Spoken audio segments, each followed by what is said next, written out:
Zee Marathi, चर्चाही होणारच. इचलकरंजी महानगरपालिकेच्या निवडणुकीसाठी राज्याचे लोकप्रिय कर्तव्यदक्ष मुख्यमंत्री देवेंद्र फडणवीस यांच्या उपस्थितीत शहरात निघालेल्या विजयी संकल्प रॅलीनं महायुतीच्या प्रचाराचा धडाकेबाज प्रारंभ केला. माजी मंत्री प्रकाश आवाडे आणि आमदार राहुल आवाडे यांच्या नियोजनाखाली निघालेल्या या रॅलीनं शहरात मोठं शक्ती प्रदर्शन केलं.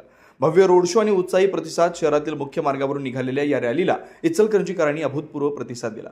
रस्त्याच्या दुतर्फा ज्येष्ठ नागरिक, महिला आणि विशेषतः युवक युवतींची मोठी गर्दी पाहायला मिळाली. मुख्यमंत्र्यांनी हातामध्ये भाजपचं चिन्ह कमळ धरून जनतेचे अभिवादन स्वीकारलं.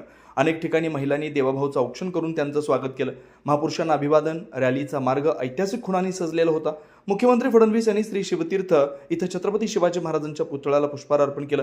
श्री शंभूतीर्थ इथं छत्रपती संभाजी महाराजांच्या पुतळ्याला अभिवादन केलं आणि यावेळी हिंदुत्वाचा आणि विकासाचा जयघोष करत कार्यकर्त्यांनी परिसर दणाणून सोडला.